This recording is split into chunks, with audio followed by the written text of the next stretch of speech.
All right, yo, what is going on, everybody that's listening? I am here in New York at eConvention with the man, the myth, the legend, Jason Capital. I actually just met him today, so this podcast is going to be really raw, authentic, really just us kind of getting to know each other, figuring out, his deal. If you're watching the video version, you see him, just dripping with this crazy gold, hoodie, Gucci, spelled wrong. It got a little typo on it. But yeah, so we're gonna get this thing rolling, man. I'm excited. I'm fired up. Dude, I'm excited for this too, man. This is going to be fun. I feel like, do I have to talk this close? Am I good here? You're good? I'll be good right here. All right, cool. So, obviously, I'm just as much learning about you as some of the people on here might. Some of the people might know you, might follow you. I know a lot of people follow, us because we're in kind of the same space. But, for people who don't know Jason Capital, who's Jason Capital? What's your spill? Totally. So, for those that don't know me, I got my start online when I was 20 years old. So, like a lot of people who probably follow you, I was like, F college. Can I swear on here? Yeah, you're good, bro. I always swear. So fuck college was like my mantra for a long time, right? And so I went to 4 schools in 4 years, dropped out of each one, and eventually at the 4th one, I found this thing called online business. Now I'm 30 now. So why did you keep dropping out, first of all? Why you go to all these schools? Drop out's the wrong word. I kept transferring, trying to find. So I played basketball, actually. I played basketball in college. And so I went to the first school. I didn't like the team. Went to another school. Didn't work out. I just kept jumping around, skipping every class I went to, just playing basketball. And I knew I wasn't going to have a normal life. I didn't want the life my parents had. I love them, respect them. Just I don't want that 9 to 5 life. What do they do? So my dad, he is an attorney, and my mom doesn't really work. But I dropped out of college, so I keep going around college, and then I'm 20, and I find this online marketing world, right? Which was literally, this is 2009, right? This was before, like, Twitter just came out. Wow. I went to an event, everyone's like talking about tweeting. I'm like, what the fuck is tweeting? I think I was like 11 back then. Yeah, you were like 6th grade back then, That's dude, crazy. which is fucking crazy.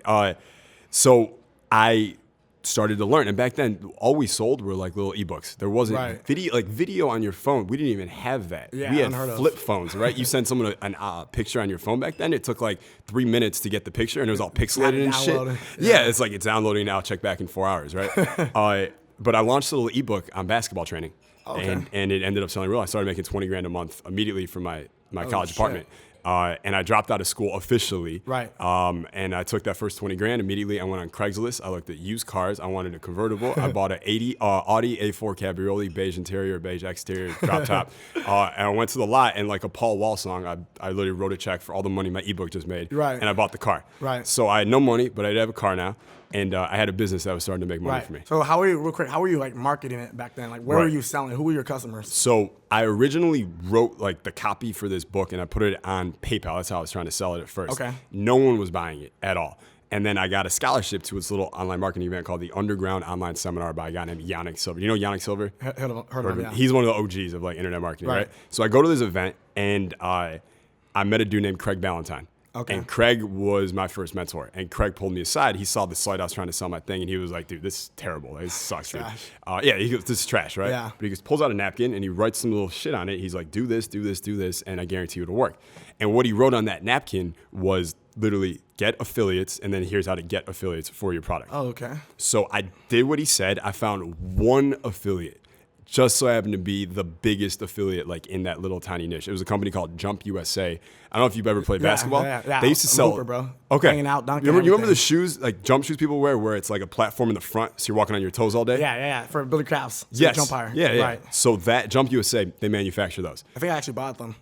Did you? Yeah. I bought a few basketball trainings online for sure too. I tried a ton. So they were my affiliate. It was just a good match. I got a basketball product. They got basketball people, and they promoted, and that's where the whole business literally came from, them being an affiliate. Hands off for you. In terms of what? In terms of like actually selling. The product? Like, yeah. I mean, they sold it. You just created the product. So, I created the product. I created the copy, the upsells, all that stuff. And I wrote the emails for them. And they just blasted out to their list a bunch of times and drove traffic. And our stuff converted decently because there wasn't much competition. Like, my copy was terrible back then. But when there's no competition, you can get away with shitty marketing. And you're probably like, yo, this is easy. Easiest $20,000 I ever made, huh? Easy. And it was recurring because the front end offer was recurring offer. So I was like, this is great, right? So I drop out of school. Within a little bit of time, I moved to San Diego. It's like, you know, you make money, you got to move to the beach, move right? to Cali, yeah, totally. So I got a little penthouse in Gaslamp District, and I got a legal marijuana card. And so I got this little business that makes me $20,000 a month. I barely work. So I'm just literally just hanging out with my buddy, smoking weed all day, meeting girls, like having fun. Yeah. And within a year or so, business falling apart. All I have left is like a roach. Like that's all I'm down to, right? And I couldn't afford to. It's either I could pay my taxes that year, or I could pay my rent. And I don't want to fuck with the government. I'm not sure about that one. I can take on a lot of people. I don't know about them. So I paid Uncle Sam. Had to move out. They kicked me out of the apartment, and I moved back home to Michigan. And I lived in my mom's basement for a while, which was super like embarrassing for me, right? Because all my boys back then, like when I left Michigan, I'm making money. I was like, fuck you guys, I don't need you anymore. Yeah, now I come home with my head between my toes. Burn all bridges. I was a bridge burner back then, unfortunately. So I was like all alone down there, and I had to figure out like, what did I do wrong? Because a lot of people, maybe even listening, they make money online at first, but you have a good month and a bad month, and a good month and a bad month, and you can't find consistency, and you don't know why. And the problem is, I had built a hustle, I didn't build a business. Right. And there's a big fucking difference between the two. So that was like the lesson I took from it. And at that point, I didn't want to do basketball anymore because that shit failed. And I was like, what am I good at? And what I'd gotten really good at in the last few years, and I'd done it on the side, was teaching dudes how to meet women. Right. This was something I got really, really good at. So did you get good at that while you're just smoking and getting high? Or when did that go down? Yeah, well, it was like literally right around the same time I started learning internet marketing, I launched that basketball thing. Right. I was like studying the pickup artist world because copy and persuasion and what pickup artists do to attract women, very, very similar. Oh, no doubt. In fact, like I recommend everyone who's in marketing should read the book called The Game by Neil Strauss. Right. It's a really interesting read, but you'll learn a lot about marketing and building an audience and a tribe from what he talks about in the book. So I gotten really good. I gotten so good, in fact, that when I was still hanging out, so when I started making money on campus, I dropped out, but I stayed on campus for a year. That's what I did too. That's what you did, just to party, right? Yeah. Because it's fun. Yeah, so I did the same thing. Yeah. And I got going out 7 days a week. So here was my schedule at that point, all right? Wake up like 10 a.m. I'd work for like an hour on my business. That's all I needed to do. Right. 11 a.m. I call up my one friend who doesn't have class, and we go to the bar, start drinking vodka Rebels, and we just drank all day. And by 3 or 4, I'd usually like try and find a girl or something, and then we go back and kick it. And then I'd go to take a nap at like 7 p.m., wake up at 9, hungover, go eat Chipotle, get a burrito, and then do it all over again until 2 a.m., and then go to sleep late. And I did this 7 days a week for over a year. So I destroyed my liver, but I also got really, really good at meeting women thing. Right. And frats on campus started paying me to teach them before their frat parties. And then they started telling their brothers and their dads who were divorced, and I started helping everyone. I started getting paid for this. So I was like always a little side hustle thing I had. So when the basketball That's probably fun for you too. It was so much more fun. And the status that people were giving you, you probably felt like a G walking in. Like, I'm the man. Of course, man. And cool. like every guy, that's like the number one thing. Every guy wants to be validated as an attractive man. He wants to know he's desired by women. And that confidence carries over into other aspects too. Totally, completely. Yeah, it carries over everywhere, right? So, in my mom's basement, I'm like, what am I going to do? I start building this dating business, right? So I scrounged up enough money, and I moved back to California, and tiny ass apartments, all I could afford. But I started coaching guys in person, taking them on Santa Monica Promenade down there. Right. Like day gaming is what they called it, where you just take guys in the street and you go cold approach women and you do all that stuff. Right. And I liked it for a while, but me personally, and it's not for everyone, I like working with people that I like working with. Like, I don't like having clients that I don't necessarily want to be around. And some of the dudes I was taking out, I'm like... There's all relationships and stuff like that. It's like, well, imagine a dude who can barely get a word out. And he's so nervous and afraid of, like, the world. He's afraid of fucking life. Right. And, if you're the sum of the 5 people you hang around, and these are the people you're hanging around all the time, who are you becoming? Right. That makes sense. So I was like, I want to take this online so I don't have to do this anymore. Yeah. So I launched my dating thing, and... basically, from the time I was in my mom's basement, so that to 9 months later, I was a millionaire, right? All the dating stuff. Right. And I just released different courses and books and products that were bestsellers there. And that dating business really grew up. It grew from like a tiny little coaching company into the recognized as the biggest company in that industry for a few years. Right. And then, so just to fast forward everyone to where I'm at now, about 3 years ago, I've had a girlfriend for 5 years. We live together. We have 2 dogs together, which we call our children. Like, I don't do that life anymore. Right. So there was an incongruency if I'm teaching guys how to meet women and be single, if that's not my life anymore. It felt dissonant. I didn't like how it felt inside. and it's not what I'm passionate about anymore. What I'm passionate about is copy and marketing. Those are my two favorite things in the fucking world. So I was like, I want to build a business around this. So I wrote a book, which became a bestseller. And I started, basically left the dating company. I turned that off. And the last 3 years, I've been helping people worldwide replace rat race income with laptop income using copywriting. Right.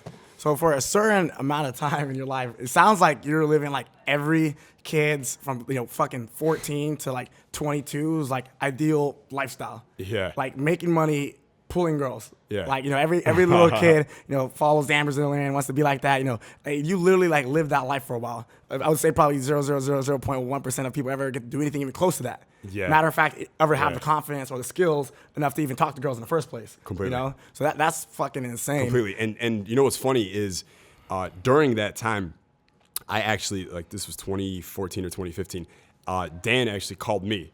Dan Brazilian? Yeah, he hit me up. And he was like thinking about releasing a dating course. Right. So I have a mutual friend with him, my buddy Lynn, and Lynn connected us. And I was at Dan's house. And I went there a bunch of times because I used to live in the Hollywood Hills near him. And we would talk a lot about dating courses. And we had ideas for him about what he could do. Because obviously that dude's got game. Yeah. It just never transpired. But we've gone back and forth a bunch of times about doing something with him. Back then, I wouldn't do it anymore because I'm not in the industry. But it was, what was interesting for me is even like going to Dan's house and hanging out with him, whether it's at his parties or just like shooting the shit with him and seeing that lifestyle. It looks cool on Instagram, man, but in real life, like it's not like it's making him super happy. The dude, like I'll tell you a story. I don't even know if I should be saying this, but fuck it. So I was in Vegas once and I was hanging out. My buddy's a promoter there, and this promoter is really, really good friends with Dan. They like go back like 15 years, and he shows me a text that Dan had just sent him, and it literally said, "I'm on a private jet from LA to Miami right now. I have 2 girls. Both of them are whatever, right? On me right now. And I have like a pound of weed over here. And I got 4 more girls waiting for me at my penthouse in Miami. Yeah. If this won't make me happy, nothing will," is what it said. But like that sounds cool, right? That sounds like Vinny Chase entourage to people, right? They're like, fuck yeah, I want that. But at the end of the day, he's still like, if this won't make me happy, nothing will. He's still not happy with that. Yeah. Right? And I think like, and for me, part of my journey, like with all the girls and stuff, was like trying to find happiness through that. And trying to find your fulfillment. There's no salvation in sleeping around. That's what I discovered in my own self. The funny thing though is like everything. I feel like everything makes people happy for a little bit, but there's only so much of one thing that you can have before you realize like it's not what I really expected it to be. Exactly. It's like the law of diminishing returns. The more you get of something, the less you want of it. Exactly. So like for me, kind of the same thing with like I want this next car. I want this next penthouse. I want to go here. I want to do this. I want to hang out here. I want to go to this party. And it's like, for a while, and it's like you're so fun, you're caught up in the moment, you're making money, confidence is fucking through the roof, ego's through the roof, and then all of a sudden you get to a point where it's like burnout. You're like, fuck, dude, like what's next? Exactly, right. And you're what it is like you're still in the rat race. It's just a much nicer rat race. Yeah. Because you're still just looking for your next piece of cheese that you think's gonna make you happy. Right. And I feel like it's like, once you see success in business and that carries over, and then, that carries over into, networking, relationships, game, right? And then all those stuff keep carrying over, and you're building these skills, but you're still just trying to figure out, what exactly is it that I'm looking for? What exactly, do I want? For me, I kind of found out it was kind of like growth, like development, experience, fulfillment. Like that's where I kind of found it. That's where I kind of found happiness. But I think, it's really crazy because a lot of, people who are not making money, they're not traveling, they don't have massive game, they don't have, crazy good looks where they can pull any girl they want.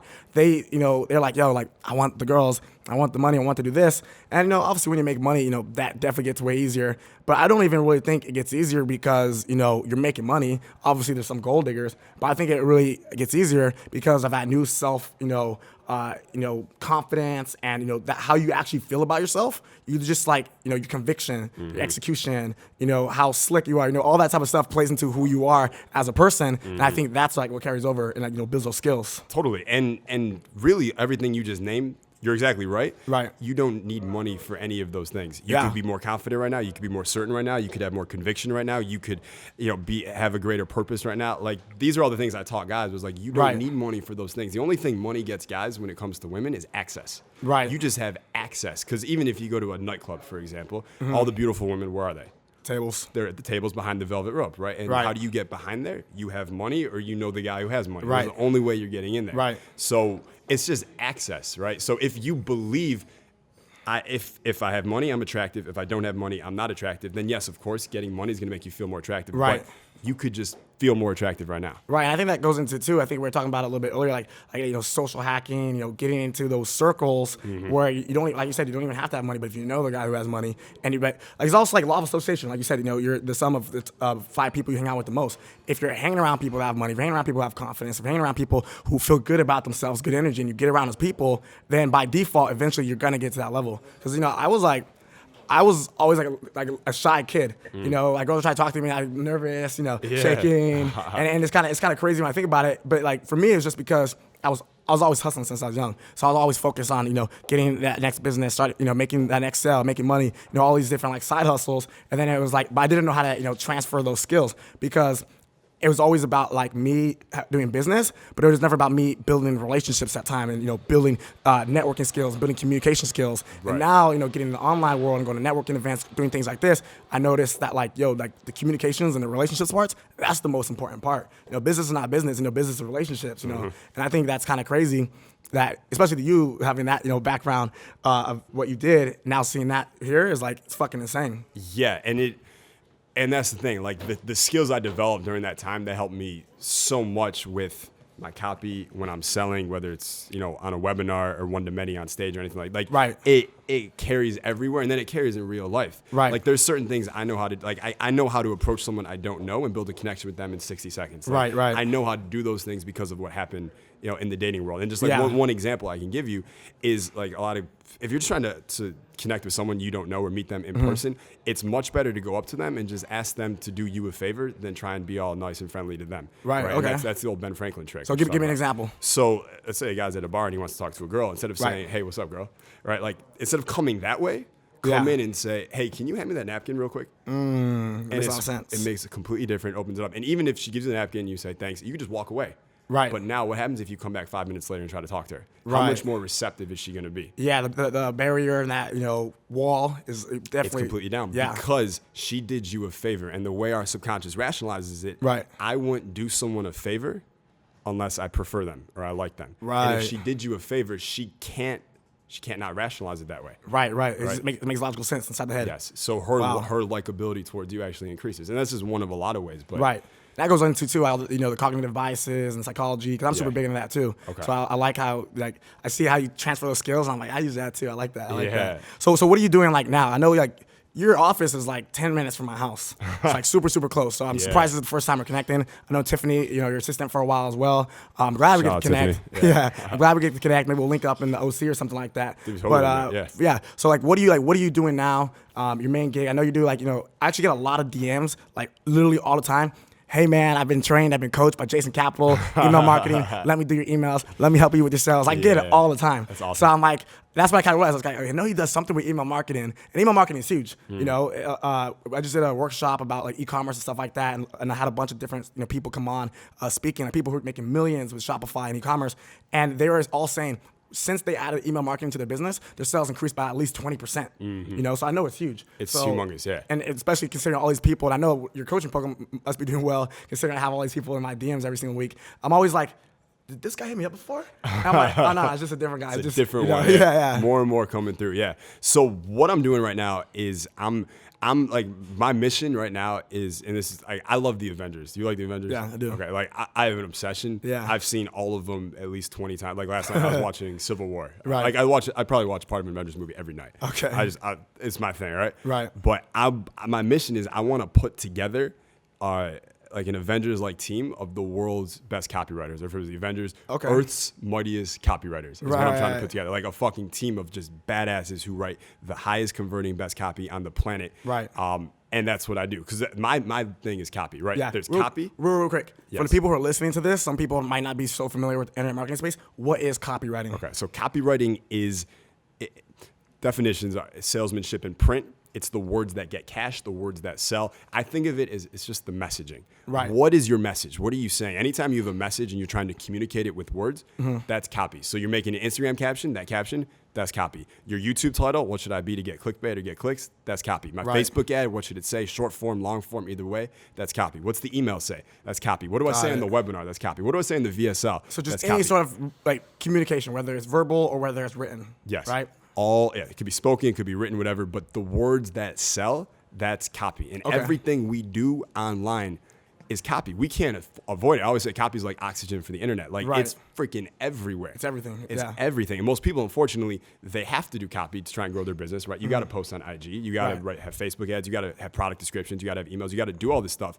But they're not actually taking the time to learn this skill, which determines how much fucking money they're going to make. Your conversions depend on copy.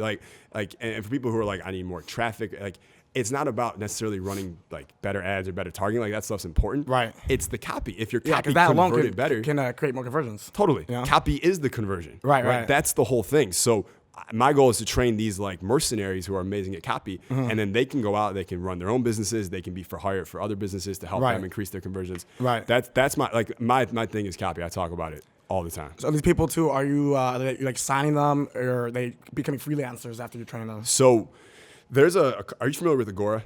No. Okay. So Agora is the biggest online direct response company in the world. Okay. And I was talking about this actually on stage here. So like the three biggest, in my opinion, that I see internet marketing gurus, so to speak, right now would be Ty, Grant, and Gary. Right. That's kind of like that three-headed monster, right? Yeah. So I had my team do some research to find out as best as we could how much money are these guys actually making in revenue from online. So Ty is at about 20 to 25 mil a year. Right. Grant is doing about 100 mil a year. And then Gary's doing about 150 mil a year. Right. So that's 150 and 125. That's 275 You're saying million between all the businesses or just the online digital space? So between all their businesses. Okay. Right. Grant, I'm not going to include his real estate because I don't know. And he's got that Cardone Capital. He's a smart dude. I don't know. I'm talking about for him the online stuff, right? Right. So 275 million between all three of them. Agora does 1.5 billion a year.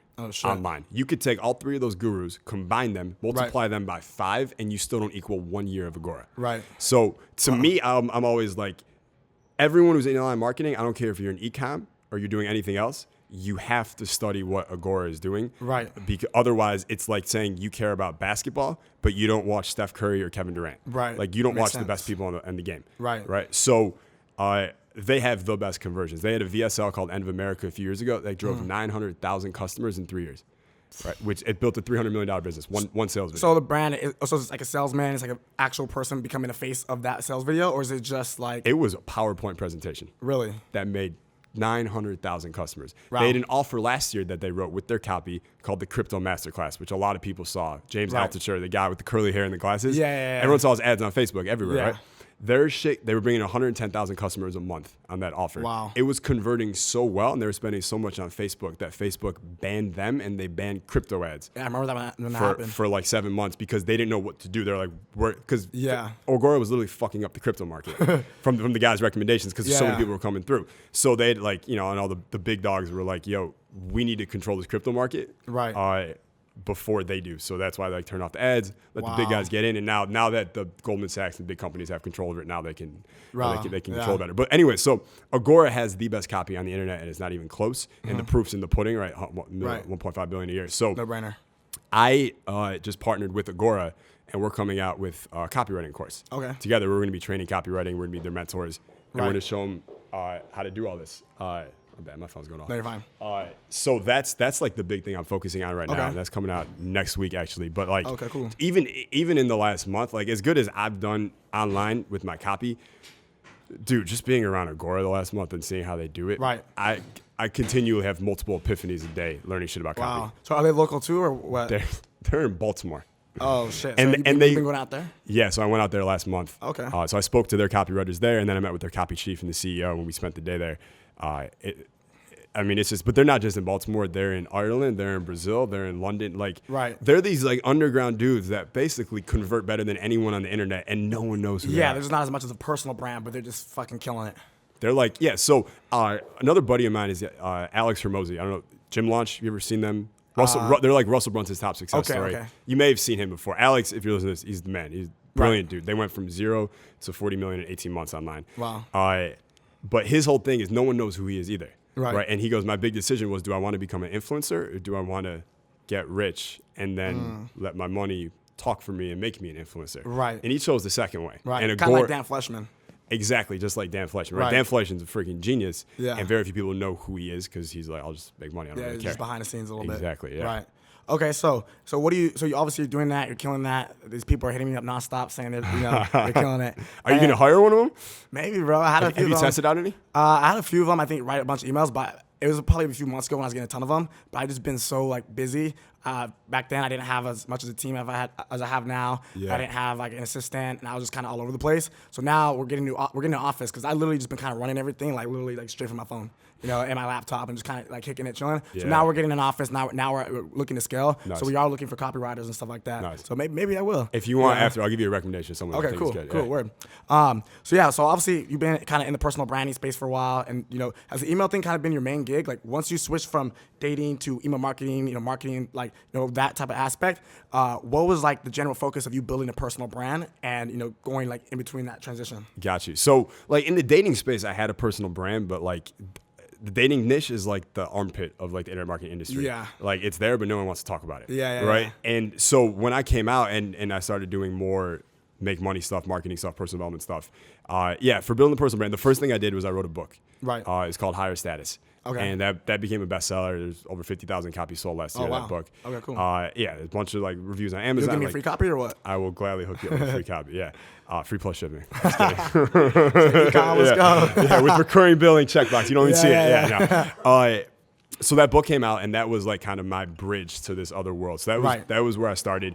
And then the email thing was the next big thing. And I'm still hardcore into that. But if you think of copywriting as a tree, email is one branch. And there's other branches that come out of it. But the roots, it's about copy. So you teach it all, not just email marketing, but you teach just copy in general. Copy. If you got VSLs, webinars, emails, Facebook ads, Instagram ads, product descriptions, direct mail. We do direct mail too, which no one it's unheard of now. Yeah, no one like a lot of people listening who even making money online. Like there's a lot of kids here. I met a 17-year-old kid who did $400,000 last month on his e-com store. Right. 17 years old and he's still in high school. That kid doesn't know what direct mail is. Yeah. He has no idea. And you look at any market, when all the attention is going one way, it's a really good idea to go the other way. So like we are coming out with some direct response campaigns right now, direct mail campaigns right now that I know for a fact they're going to do really, really well simply because it's going to get read. The internet, it's just clutter. Yeah, right now. Things everywhere. There's so much freaking ads clutter. everywhere. Fucking, I have like 30,000 unread emails. A year. Like 30,000 unread emails, and you go on Facebook, your feed is all ads. Right. That's why like some of the best ads I've seen performing on Facebook. The video starts off and it goes, "Hey, so listen, you look above you, you see an ad. You look below you, you see an ad. I have nothing to sell you here." Like that's how you have to open on Facebook now, just to get their attention. And that's why like on Instagram is cool still. Yeah. Instagram hasn't been cluttered with ads yet. We'll see when Zuckerberg fucks that up. Right. Well, so my personal theory on that is Zuckerberg fucked up Facebook and he knows it because he made how good is the targeting on Facebook? Fucking insane. It's unbelievable. Yeah. How good is the targeting on Instagram? It's terrible, dude. Yeah, it's freaking terrible. Why is that? Like, how easy would it be? We were talking last night at dinner. I was like, I bet you Facebook headquarters, there's like a room on the far side with security guards in front of it and vault doors. But if you open this thing up and you go in there, there's a switch. And if you flip the switch, all the Facebook targeting assets you have, all of a sudden it turns on an Instagram and you can target that one on Instagram too. Right. Like, and they could flip that switch any minute they want. But I don't think they're going to do it maybe ever. Because that switch ruined Facebook. If they do it to Instagram, they'll ruin Instagram. And they don't have, that's what they got. They have Instagram. Right now, of course, another social media app comes out that blows up. Zuckerberg could buy that in a second, right? Whatever the next big social media is, everyone please understand, Mark Zuckerberg will buy it. There's no doubt about it. Right? But right now, they got Facebook and they got Instagram. And Facebook is dying for a lot of people. It's just all paid advertisements. That's it. Old people with their family. It's literally it's literally old people with their families and then ads. Right. And Instagram's not. Instagram's still cool. Right. So let me ask you a question. This is just something I'm genuinely curious about. I've talked about things before, like with friends. Like I'm like, hey, I kind of want to go to Big Bear. I want to go to New York. And all of a sudden I see ads like on my feed showing Big Bear, New York. I haven't searched it once. Literally just talking. Do you think they're fucking listening? And like I heard they are. You think so?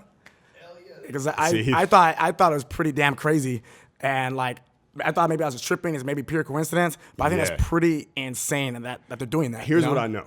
I know that they have the ability to be listening. Right. I can't because I don't fucking know. Right. I don't know. They could. Your phone could easily be a walkie-talkie, and they could be listening to it. They have that technology.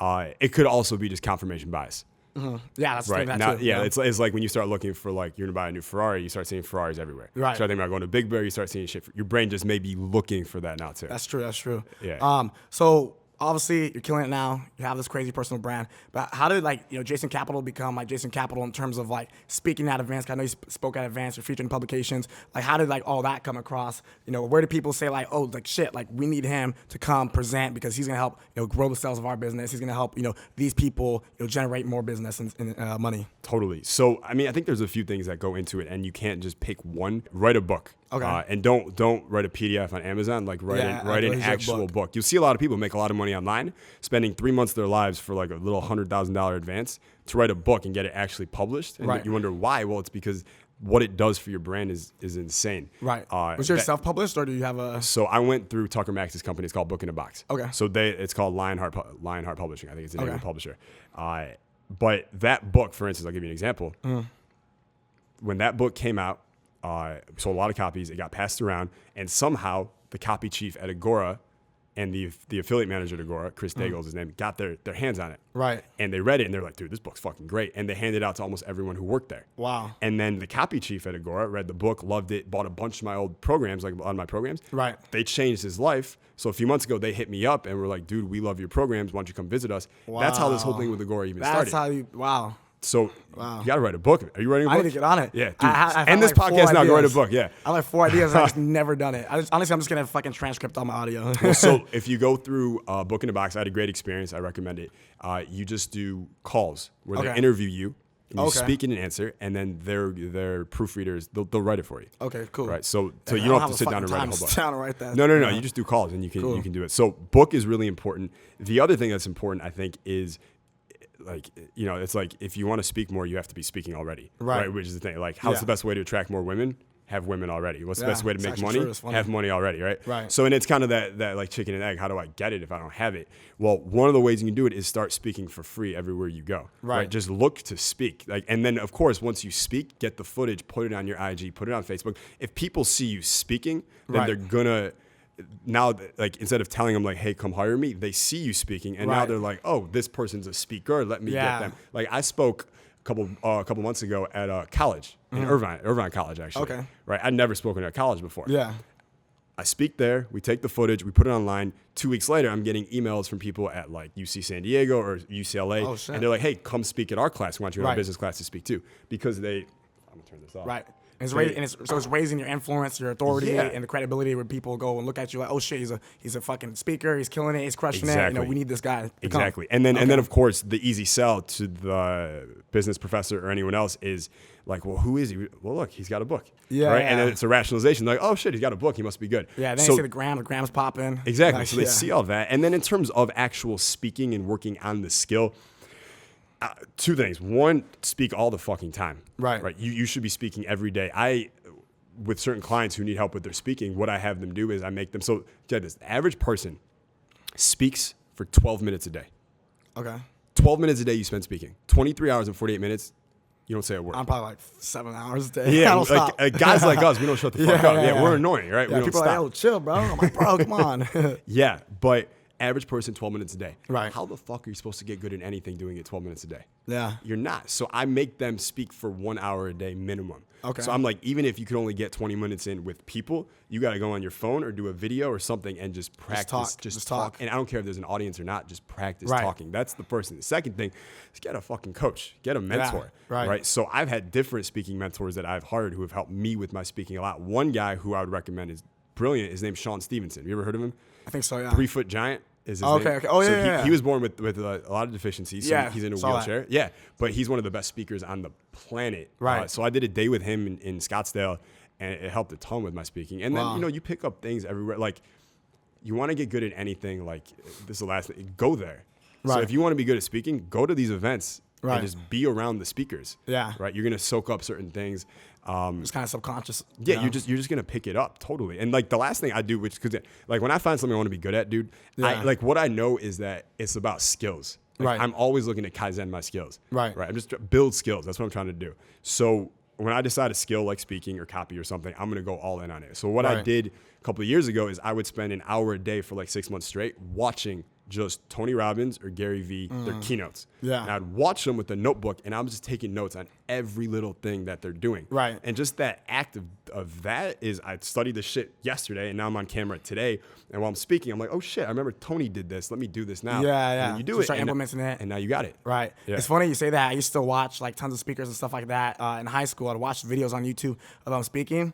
And I would watch it with friends, friends that I wanted to start business with, that I hang out with, or business partners. And I'd be like, pause it, and I would like stand up like in front of the room and be getting all fired up. Yeah. Like, oh, when we speak at this event, I'm gonna say, this, and I'm gonna say this, and I'm out here doing the hand movements, walking around, pacing back and forth in my living room, like talking to nobody, but like two people sitting down. Right. And the energy just starts radiating off each other, and everybody's, more and more energy, everybody's speaking. And it's funny, I think I was literally just doing that the other day, and my buddy, Jeff Bunting, was like, dude, who the hell are you talking to? I was like, I'm just fucking fired up, bro. Yeah. Like, we're about to throw down at this event. I'm good to go, Totally, So yeah. it's kind of funny because, like, really exactly how I throw down while I'm just walking by myself and pacing is like the same way it's on stage, besides all the fucking lights and shit hurting my eyes, but it's the same thing. Exactly. That's crazy. Yeah, exactly. Like, my thing is I don't switch off. Right. And I don't want to switch off. Right. I like being on. I like what I do. Like, I could work 14 hours a day, 7 days a week, because I love everything Yeah, that I do, 100%. right? So, yeah, like the person you see here, and same thing with you, like who we are here is who we are when we're just having a conversation out there. We're talking the exact Same shit, yeah. way. It's no different, right? Yeah. And I think that's really huge. And I think with marketing right now, I think that's really huge is this idea of authenticity. Yeah. And being who you are on the gram and who you are in real life, or being who you are on video and being who you are, like That's being the huge. same person all the way through. People, they like, They can sense it. people, they get sense it, but people are like Sherlock Holmes. Like they be like, investigating. yeah, they notice shit. They, like Yeah. at my events, I have people come up to me after and they're like, Jason, I noticed you tilted your body language this way and you tilted your left arm here and you pointed there. Were you trying to anchor a certain emotion to the corner of the and I'm like, no, I was just moving my arm, dude. Like, Yeah. because they're looking at everything. So Yeah. like if they're looking to catch you. Right, Yeah, they're trying to catch already you slipping. skeptical as fuck, so they're looking to catch to disprove the claims that you're making. Right, yeah. They're know? looking for that confirmation bias of, what they had thought about They you. already and believe you it's not fuck true. up, Exactly. It's funny, dude. When I go out and I meet people, and I'm like, dude, I feel like I already know you. Like, I've been watching all your stories. Like, it happened at least like 50 times today. Yeah. And like you're just the same in camera as you are in real life. I'm like, fuck yeah. Yeah. Like, why would I try to be somebody else? My life's cool. I'm fired up. I love what I fucking do. It's the same thing. Yep. The only time I'm ever caught slipping is if I'm fucking tired as fuck. Maybe there's a little party the day before, a little hungover. I'm at the store in the morning. I'm out getting breakfast. And then they catch me slipping. Yo, Josh. I'm like, what's up, dude? Yeah, right? Yeah. That's the only time. But otherwise, it's always good energy. It's always being excited. And like people, they sense that and they fuck with it, So Completely. then at the same time, like, when you have your personal brand, you're selling products, you're selling services, people don't feel like they're being sold because you're just being fucking real with them. Exactly. Like what I would say on camera, selling some shit in the VSL, I will tell you directly to your fucking face. Exactly. Even if nobody's in the fucking room, like just me and you, like this is honestly what you need. And I think people, they fuck with that, and I can tell, just talking to you right now, that it's that same vibe. And like I said, I've seen some of your ads. One of the ones I saw a few months ago, I fucking saw it every day. Stop. You want a house, you want the cars, or whatever it was. I was in the hot tub, right? Yeah, With the yeah. unicorn behind me. Yeah. Every fucking YouTube video, bro. I'm like, dude, how much is he spending on ads right now? Just every time, man. Yeah. And it was funny. I could literally riff that ad on like any time, any moment. I could Yeah. just stop chasing money. You want a mansion. You want a Ferrari. You want to take trips around That the was globe it. and go to Paris and Spain, Ibiza with your friends. You don't need money. Yeah, when I for first that. saw it, I was like, wait, what? It got my attention, and Yeah. people that I was with, and I'd be with them, they'd be like, who's that guy? Yeah. I'm like, oh, I think he lives pretty close to That's here, like actually. next door. Yeah, it's like right there. That's Yeah. funny. It's funny. There's a lot of internet marketers living in our area now, which Right. a couple of years ago was not true. Yeah. Because I've been in Orange We have County the same chiropractor now. for 4 years. Do we? Yeah. Anthony. You go to Anthony? Yeah, he just started coming Dude. over. That's the most painful shit ever. Bro, I was like crying. I couldn't walk for days, Yeah, yo. that shit But I is felt good painful. after. Felt good after for sure. Yeah, Anthony's the man. Yeah, dude. Yeah, it's He's so telling me, funny. like, dude, you're fucking stressed out. He's like, you need to do this, you need to sleep more. He like I'm touches your rib and he's like, you need more calcium. Yeah, I'm like, dude, how do you know this? Are you bullshitting me? Right? Yeah. It's crazy how you can do Yeah. that, dude. But yo, so I know you don't have that much time. You got to catch a flight. You're literally or in New York for less than 24 hours. Yeah. Came here, threw it down, cashed out. So for the people that's listening, I got a lot of value. I actually like connecting with you. But for people listening, where can they find you on social media? How can they get in touch with you? How can they find your products and services? Let them know. Perfect. So Don't do anything but follow me on Instagram. That's where I spend most of my time now. It's just at Jason Capital. Follow me, send me a DM. I will personally respond to you.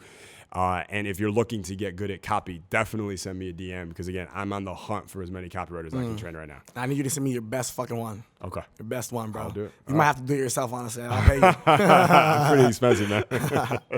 All right, cool. So I hope you guys got a lot of value. This is the man, the myth, the legend, Jason Capital. Follow him on Instagram. Absolutely killed it. My dude's, like I said, dripping in the gold. We're out here in New York, baby. So thanks for listening. See you guys soon. Peace.